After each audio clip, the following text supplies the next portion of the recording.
Oh, that's real good.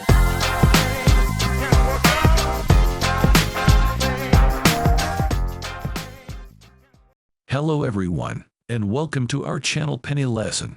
We talk about everything finance, from tips on making money and proper investing to news about the different economies and situations affecting the global markets. The goal of this channel is not only to teach you how to be more financially responsible but also to teach you how to be more aware of global events. So why not just sit back and relax while we tell you what's happening in the finance sphere? Be sure to subscribe to my channel and hit the notification bell to be constantly updated on my latest videos. Remember, one penny lesson a day keeps being penny less away. Jim Rogers, an American investor, explains the dire situation of the next bear market. With the economic conditions the way it is now, how much worse could it be for the future? In this video, we will have Jim Rogers give his insight into the current state of events through his perspective. Throughout history, massive money production has inevitably resulted in currency devaluation. When a currency declines, something must rise in opposition to it. Real assets typically compete with currencies.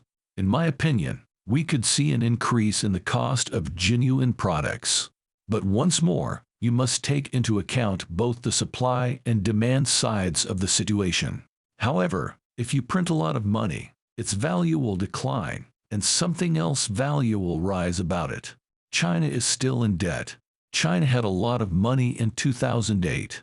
They began to spend money and contributed to world preservation.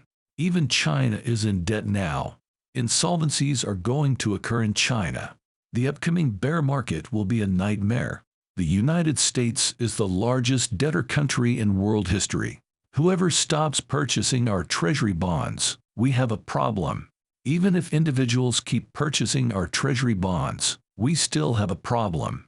Age is a nice thing right now. It's not a wonderful time to be young if old people are reaping the rewards of all the purchasing. Right now, everyone is acting in the same way. Money is being printed as quickly as possible by everyone. Even then, the US and Japan are the only countries producing money at such a rapid pace. While interest rates are now non-existent in Japan, America, and Germany, they still exist in China. As a result, some nations have performed worse than others. I'm searching because I have enough historical knowledge to know that someone will emerge from this situation in better form than others who will. Finding who is the key, but I don't know who yet. I am aware that China is performing better than, say, Japan. But because they print money every day and invest in ETFs, I own Japanese stocks. I don't have as much money as the Bank of Japan does. I purchase Japanese ETFs if they are purchasing other ETFs. Everyone searches for a hypothesis whenever there is a problem. Karl Marx had a fantastic hypothesis that many people tried for a very long time. Marxism is no longer popular, yet it was a great theory. One of them is now known as MMT. Added funds today. Everyone enjoys it. It's a great theory, and we'll probably give it a shot. Like everyone got a free meal during Marxism. It didn't, though. And MMT, more money today, is a simple solution. People want simple solutions.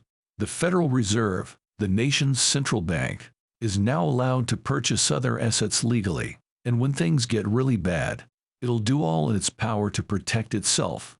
You, your children, or my children are unimportant to them. They give the next election some thought. They do it by having everyone buy IBM, Ford, or whatever else they plan to buy as the money floods in. It seems to me to be a straightforward fact. Due to excessive debt, the world experienced a terrible issue in 2008. Since then, global debt levels have exploded. The next issue we encounter must therefore be the worst I've ever encountered, simply because 2008's debt situation is so much worse. Given what occurred in 2008, how can I be wrong when I claim that the upcoming bear market will be the worst in my lifetime? That's just a straightforward finding. The solution for high prices is high prices, according to a proverb in the commodities industry, but this proverb should apply to all industries. High prices increase supply while reducing demand.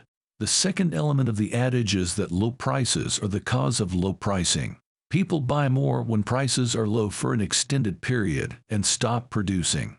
These cycles have been occurring for hundreds, if not thousands, of years, and they will continue to do so. Prices have been increasing. Oil prices were high, and oil reserves were depleting. People started to send you money, new technology emerged, and a fracking bubble formed. The fracking bubble eventually broke and exploded, as bubbles always do.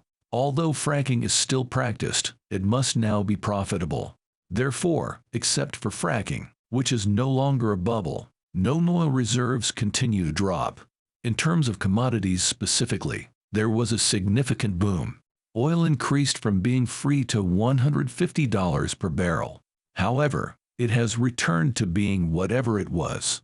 We experienced booms, and many commodities have since seen similar events. Many commodities experienced booms and busts. Everywhere in the world, bonds are in a bubble. Bubbles are starting to build in a lot of stocks. I know you have seen bubbles before. However, commodities are the only asset type I can see that is still affordable. From its peak, silver has fallen by 45%. The price of sugar has decreased by about 70 or 80% since its peak. From its peak, the price of oil has decreased by more than 50%. The only asset type that is still affordable is commodities. The foundations are evolving. In America, more people are increasingly studying agriculture and public relations. If the world changes, you must adapt along with it. That is fairly simple to understand. The most significant resource is still energy, at least in my opinion. I reside in Singapore, where everyone still drives and rides the bus to work and still has access to energy. Natural gas and oil account for the majority of energy. That might be altering. However, even if you consider items like electric cars, which appear to be on the horizon, the first step is to create electricity, which must be created from something. However, electric cars, for example, consume 5 times as much copper as conventional vehicles. While the oil demand may decline, there will be an increase in demand for copper, lead, lithium, and other commodities. I haven't sold anything this year, nor have I sold any short. I don't believe this is over yet. Few central bankers around the world have the necessary expertise. A few years back, one of the best was in India. But throughout history, there haven't been a lot of wise central bankers. Please don't think that they are competent. All around the world, a ton of money has been printed. Globally, they have been purchasing assets. That has always resulted in inflation. They constantly tell us that inflation won't happen or won't last for very long. Simply put, they have no idea what they're doing. Inflation is already here and will increase. A way to guard against inflation has always been to hold assets like silver and gold. Ultimately, Jim believes that this isn't over. All of these individuals continue to print money, and when conditions deteriorate and the markets decline for some time, they will become panicked and start printing more money. They are afraid of losing their employment. To keep their employment, they'll take all necessary measures. It's not healthy for both you and me. It is detrimental to the world. You and I, however, are unimportant to them. Their jobs are important to them. They will print more money when things start to soften or decline, and we will experience a significant rally. Who knows, though, historically, it has always resulted in an asset bubble. Why is that an issue? Because a lot of new, inexperienced people flood markets when goods become crazily costly. They become overly enthusiastic and euphoric, and when the bubble bursts, which it usually does, many individuals lose a lot of money. I certainly hope you aren't one of them. It will eventually pop, I'm sure of it. I'm aware that many individuals will suffer. I sincerely hope you won't be one of them. If you look back at markets in any period, some bizarre events have taken place.